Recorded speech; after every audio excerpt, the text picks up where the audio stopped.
What's going on, Clutch? God! What up, what up, what up? It's your boy Dub. It's your boy Ross. This is Clutch going rogue. Back to you, ladies and gentlemen, another video today. You feel me? Woman failed to get the king of TikTok canceled because, you know, that's just the world we live in. Yeah, people will try to cancel you, and little do they realize it's really hard to get canceled.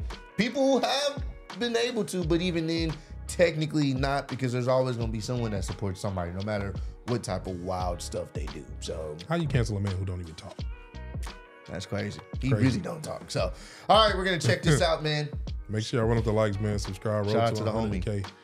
Nah, for sure, Arco. Yeah, shout out to you, bro. Khaby Lame is currently the biggest creator on all of TikTok. Right as Khaby Lame was hitting the huge milestone of hitting 100 million followers, he was canceled. Right as Khaby was hitting 100 million is when some older videos started to resurface.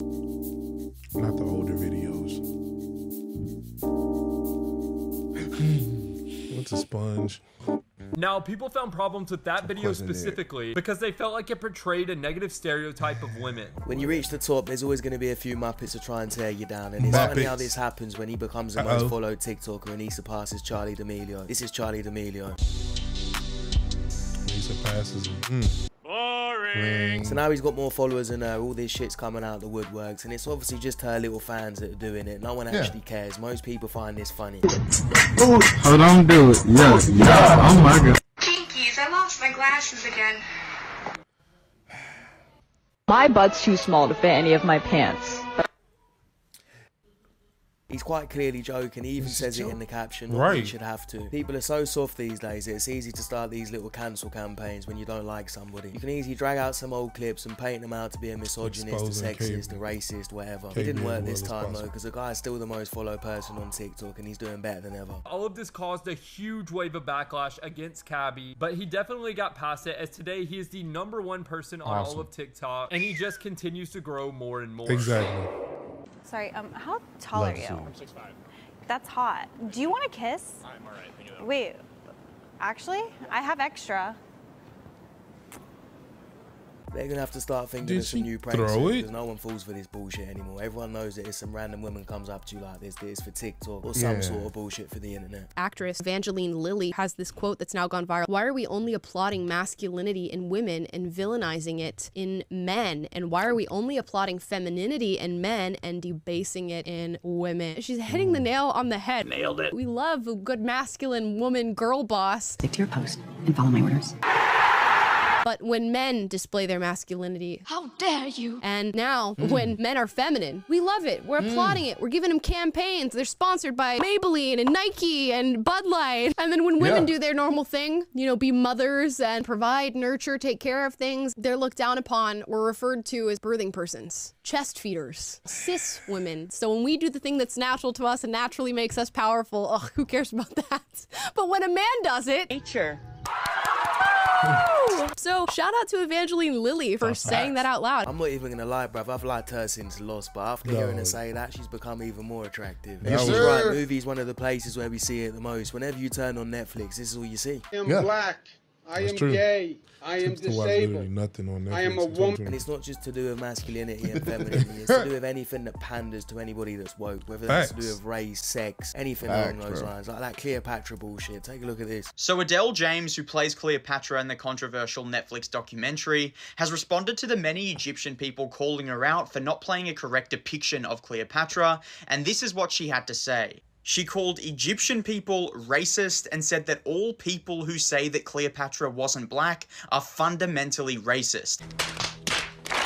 This was actually targeted towards Egyptian people because the Egyptian government is actually trying to sue her and sue Netflix because they portrayed her as being black and portrayed a false depiction of Egyptian culture. This is like ridiculous. I don't know how she can come out and say that Egyptian people are racist for defending their own culture, but I guess that's the world we live in nowadays. So good old Netflix have released a documentary about Cleopatra, and the actress playing Cleopatra is black, even though Cleopatra was Macedonian Greek, which would mean that she was white. Egyptian Christians and many other people were not happy about this, and people with a brain called it out because it's just not true. She wasn't black. I think that this is ridiculous. I think that she is in full range to play Cleopatra. History has said that there is some racial ambiguity around Cleopatra's identity. She's definitely not white. I think she's more the ideal of what Cleopatra would look like than Elizabeth Taylor would be. You didn't see as much backlash for Elizabeth Taylor playing Cleopatra.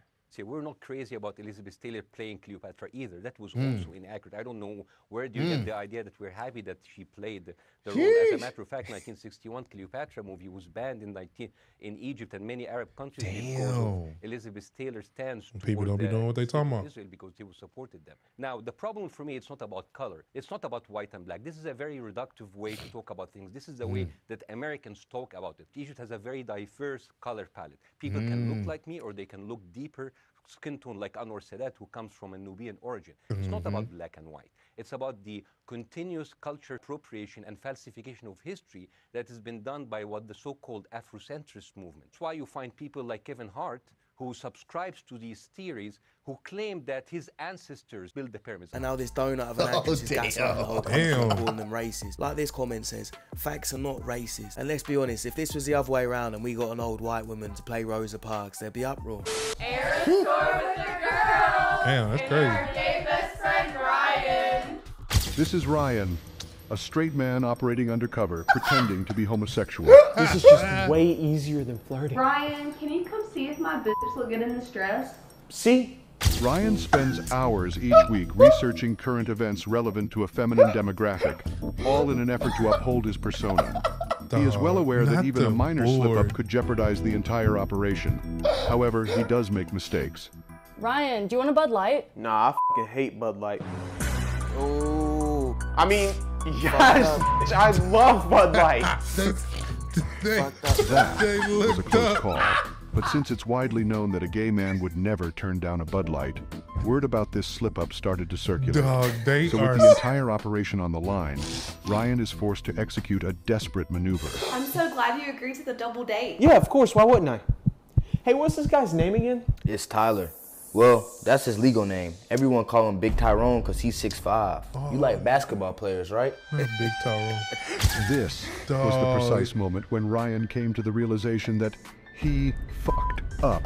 Yeah, it sounds like Ryan's in serious danger and he needs to return to base. Either Tyrone's going to get him or the girls are going to find out that he's not gay, and there's only one place he's going after that. You're going to jail.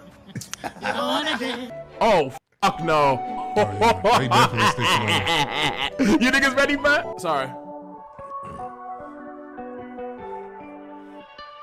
Should be, no, nigga, David, chill, bro. What the fuck? You crazy.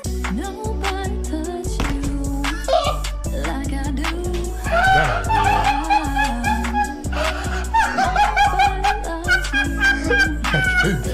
That's not real, is it? The comments are even funnier than the song. It says she's running away from the beat. Pierre is not coming out here. Her talent's too good. She needs to keep it hidden. Like I do. Turn it off. Did she even hear it before posting? The grind got to stop. Metro Boomin does not want more. Is this real? Apparently it actually is real. I thought it was a joke as well, but no, some deaf donut close to her actually said to her, yeah, this is good.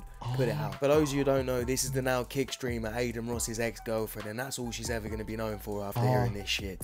We all date, right? And like the fact that I have dated 6 people at the same time. What? Really, what's the difference? You have seen and slept with the same amount of people. The timeline was just different. So the difference is that it sounds like an excuse to get ran through. I mean, that's like a really disgusting term, and I think that also that's kind of a really like harsh thing to say to women, because you would only say that really to a woman, right? You wouldn't say that to a dude. So, well, I mean, it's a little different, but a man could also be... Sure, but like you wouldn't... I wouldn't sit here and say that to you if you told me you were seeing 6 people. I'd be like, great, good for you. Well, it's the truth. Oh, Brian. I disagree with you. Maybe that's a disgusting term to you, but it's also disgusting to most men that you're seeing 6 men and probably sleeping with 6 men at the same time. What's your body count? Out of respect for my boyfriends, I won't say it. So what's your body count? Girl, just own it. We both know what it is. I was really bored in Ohio, you guys. And I also don't have gender, like, ruling me out. Okay, yeah. It's literally like over 100. We all know where she belongs. She belongs to the streets. There it is. Damn. Boyfriend's got to pack it up, nigga. Man, they see that clip. The homies like, hey, bro, I know you really was like really rocking with her, bro, but Just check this out, bro. What is this? You gonna call it? Nah, bro. This is 100. Yeah, this. You told me it was only 3. Oh, you gonna hear? Fuck! Damn it! I got the ring and everything. You got the ring. No. Oh yeah, bro. You got to get that money back, bro. She said over 100, fam. Damn, bro. And they weren't even all men. They were just whatever's out there in Ohio. Hey, man. Hey, yo. Hey. Country. That's crazy, bro. Whatever floats, your boat. Hey, man. Shout out to Arco TV. You know what it is. You belong to the streets for sure. Y'all be careful who y'all interacting with. You know what I'm saying? I know not everybody is going to divulge their history. You shouldn't even really worry about it. But if you find some information. Red flags, man. Red flags. Sheesh. Just, kind of abort the mission if you can. Hey, pay attention to them red flags. That's all I can tell you. Don't ignore them. It's important, bro. I'm trying to tell you. Your life may depend on it. For sure. But nah, man, hey, if y'all enjoyed the video, man, you already know what to do. Make sure to like, subscribe. Roll to 100K. Again, shout out to the homie Arco TV for bringing this to the forefront. For sure. You know what I'm saying? But continue to spread love, be love. We catch y'all in the next one. Peace out. Alrighty. Bitches from Houston. If you got a problem, then we got the solutions. And there's no illusion. I made this shit happen. I'm living life lucid. I'm switching my strategies. Now they hate on me cause I'm causing casualties. But why are they after me? Deep inside they know they can't handle half of me.